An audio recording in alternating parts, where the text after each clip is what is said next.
ദൈനംദിന ആവശ്യങ്ങൾക്കായി പലതരം സാധനങ്ങളും സേവനങ്ങളും പണം നൽകി വാങ്ങി ഉപയോഗിക്കുമ്പോൾ പലപ്പോഴും നാം കബളിപ്പിക്കപ്പെടുകയോ ചൂഷണം ചെയ്യപ്പെടുകയോ ചെയ്യാറുണ്ട്. നമുക്ക് ഉപഭോക്താവ് കൺസ്യൂമർ എന്ന നിലയിൽ നിയമങ്ങളും പരിഹാര സംവിധാനങ്ങളുമുണ്ട്. ഈ അവകാശങ്ങളെയും നിയമങ്ങളെയും കുറിച്ച് നമ്മെ ബോധവാന്മാരാക്കാനാണ് ഡിസംബർ 24 കൺസ്യൂമർ ഡേ ഉപഭോക്തൃ ദിനമായി ആചരിക്കുന്നത്.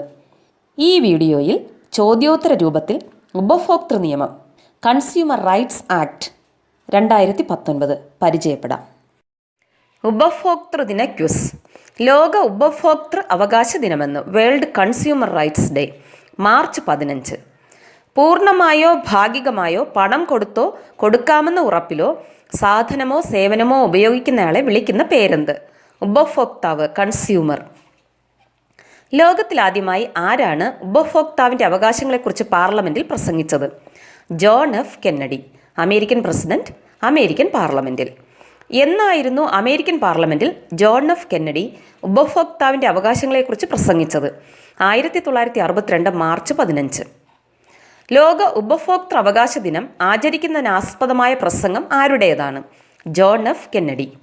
ദേശീയ ഉപഭോക്തൃ ദിനമെന്ന national consumer rights day December 24.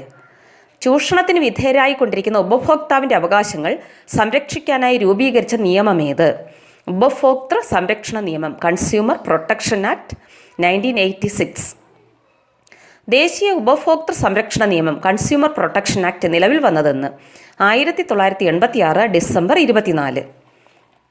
ഉപഭോക്തൃ സംരക്ഷണ നിയമം 1986 പാസാക്കിയ കാലത്തെ പ്രധാനമന്ത്രി ആരായിരുന്നു?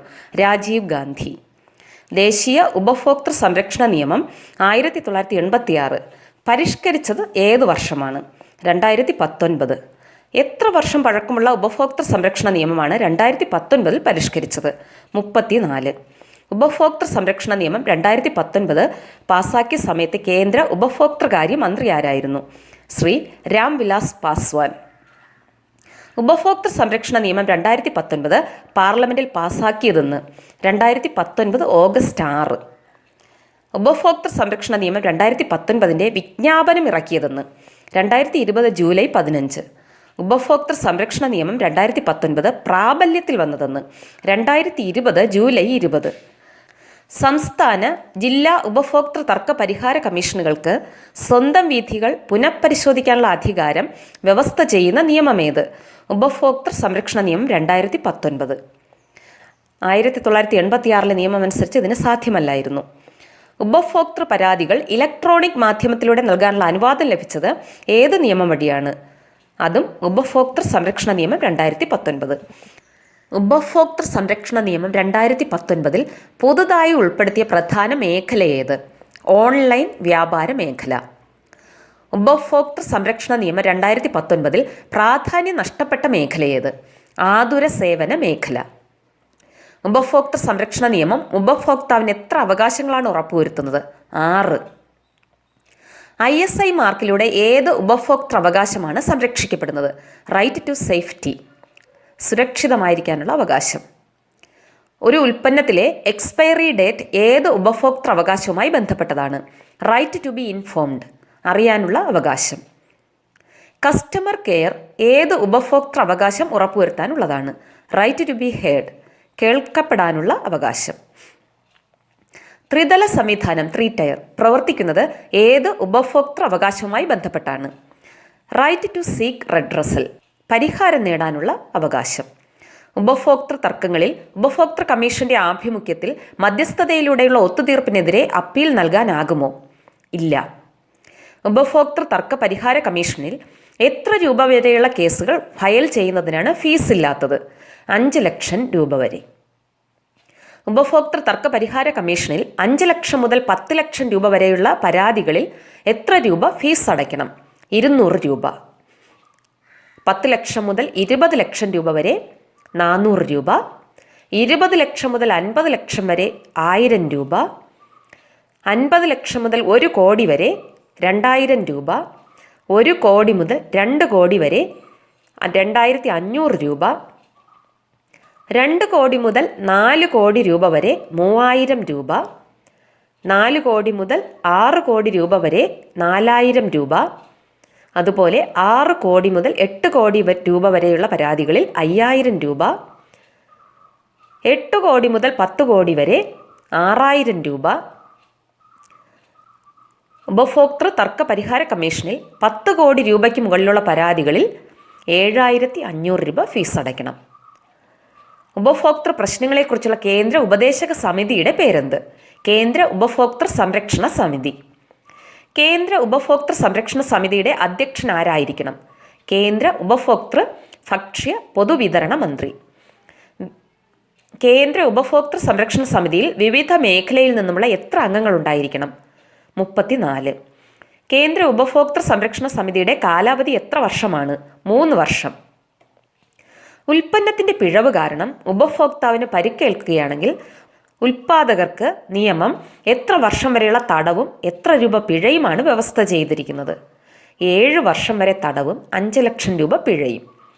ഉൽപ്പന്നത്തിൻ്റെ പിഴവ് കാരണം മരണം സംഭവിച്ചാൽ ഉൽപ്പാദകർക്ക് നിയമം എത്ര വർഷം വരെയുള്ള തടവും എത്ര രൂപ പിഴയുമാണ് വ്യവസ്ഥ ചെയ്തിരിക്കുന്നത്? ജീവപര്യന്തം വരെ തടവും 10 ലക്ഷം രൂപ പിഴയും. ഓൺലൈനിലൂടെ വ്യാജ പരസ്യങ്ങൾ നൽകുന്നവർക്ക് എന്ത് ശിക്ഷയാണ് വ്യവസ്ഥ ചെയ്തിരിക്കുന്നത്? 5 വർഷം വരെ തടവും 50 ലക്ഷം രൂപ വരെ പിഴയും. ഉപഭോക്താവിന് പരാതിയുണ്ടെങ്കിൽ പരാതിക്കാസ്പദമായ സംഭവം നടന്ന് എത്ര വർഷത്തിനകം പരാതി നൽകിയിരിക്കണം? 2.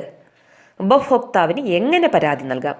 വെള്ള പേപ്പറിൽ എഴുതിയോ, ഓൺലൈനായോ, രജിസ്ട്രേഡ് പോസ്റ്റ് വഴിയോ? പരാതിക്കാരൻ മൈനർ ആണെങ്കിൽ ആരാണ് പരാതി നൽകേണ്ടത്? മാതാപിതാക്കളോ ലീഗൽ ഗാർഡിയനോ? മരിച്ചയാളുകൾക്ക് വേണ്ടി ആരാണ് പരാതി നൽകേണ്ടത്? Legal representative. ഉപഭോക്തൃ സംരക്ഷണ നിയമത്തിൽ കൺസ്യൂമർ പ്രൊട്ടക്ഷൻ ആക്ട് ത്രിതല സംവിധാനത്തിന് കീഴിൽ വരുന്ന സ്ഥാപനങ്ങളേവ? ദേശീയ ഉപഭോക്തൃ തർക്ക പരിഹാര കമ്മീഷൻ, സംസ്ഥാന ഉപഭോക്തൃ തർക്ക പരിഹാര കമ്മീഷൻ, അതുപോലെ ജില്ലാ ഉപഭോക്തൃ തർക്ക പരിഹാര കമ്മീഷൻ. ദേശീയ ഉപഭോക്തൃ തർക്ക പരിഹാര കമ്മീഷൻ രൂപീകരിക്കുന്നതാര്? കേന്ദ്ര സർക്കാർ. ദേശീയ ഉപഭോക്തൃ തർക്ക പരിഹാര കമ്മീഷന്റെ ആസ്ഥാനം എവിടെ? ഡൽഹി. ഈ കമ്മീഷനിൽ പരമാവധി എത്ര അംഗങ്ങൾ വരെയാകാം? 11. കമ്മീഷനിലെ പ്രസിഡന്റിന്റെ പ്രായപരിധി എത്ര? 5 വർഷം അല്ലെങ്കിൽ 70 വയസ്സ്. ദേശീയ ഉപഭോക്തൃ തർക്ക പരിഹാര കമ്മീഷൻ പ്രസിഡന്റ് ആകാനുള്ള യോഗ്യത എന്ത്? സുപ്രീം കോടതി ജഡ്ജി പദവിയിലിരിക്കുന്നതോ ഇരുന്നതോ ആയ വ്യക്തി. ഈ കമ്മീഷനിലെ മറ്റംഗങ്ങളുടെ കാലാവധി എത്ര? 5 വർഷം അല്ലെങ്കിൽ 67 വയസ്സ്. സംസ്ഥാന ഉപഭോക്തൃ തർക്ക പരിഹാര കമ്മീഷന്റെ ആസ്ഥാനം എവിടെയാണ്? സംസ്ഥാന തലസ്ഥാനങ്ങളിൽ. കേരളത്തിൽ തിരുവനന്തപുരം. സംസ്ഥാന ഉപഭോക്തൃ തർക്ക പരിഹാര കമ്മീഷനിൽ എത്ര വനിതകളുണ്ടാകണം? ഒരാളെങ്കിലും വനിതയായിരിക്കണം. സംസ്ഥാന ഉപഭോക്തൃ തർക്ക പരിഹാര കമ്മീഷൻ പ്രസിഡന്റിന്റെ കാലാവധി എത്ര? 5 വർഷമോ 67 വയസ്സോ? പ്രസിഡന്റ് ആകാനുള്ള യോഗ്യത എന്ത്? ഹൈക്കോടതി ജഡ്ജി പദവിയിൽ ഇരിക്കുന്നതോ ഇരുന്നതോ ആയ വ്യക്തി. ജില്ലാ ഉപഭോക്തൃ പരാതി പരിഹാര കമ്മീഷനിൽ കുറഞ്ഞത് എത്ര അംഗങ്ങൾ ഉണ്ടായിരിക്കണം? 2.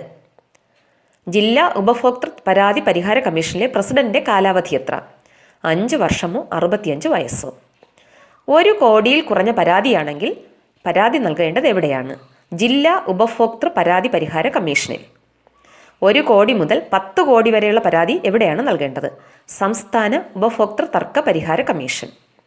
10 കോടിക്ക് മുകളിലുള്ള പരാതി എവിടെയാണ് നൽകേണ്ടത്? ദേശീയ ഉപഭോക്തൃ തർക്ക പരിഹാര കമ്മീഷനിൽ. 2019 നിയമപ്രകാരമാണ് ഈ മാറ്റം വന്നിരിക്കുന്നത്. ജില്ലാ ഉപഭോക്തൃ പരാതി പരിഹാര കമ്മീഷനിൽ നൽകിയ പരാതി പരിഹരിക്കത്തക്കതാണോ എന്ന തീരുമാനം എത്ര ദിവസത്തിനുള്ളിൽ എടുത്തിരിക്കണം? 21. ജില്ലാ ഉപഭോക്തൃ പരാതി പരിഹാര കമ്മീഷനിൽ നൽകിയ പരാതിയിലെ എതിർകക്ഷിക്ക് എത്ര ദിവസം നൽകും? 30 ദിവസം. വേണമെങ്കിൽ 15 ദിവസം കൂടെ കൂട്ടി നൽകും. പരാതിക്കാസ്പദമായ സംഭവത്തിൽ ലബോറട്ടറി പരിശോധന ആവശ്യമായാൽ ആരാണ് ചെലവ് വഹിക്കേണ്ടത്? പരാതിക്കാരൻ.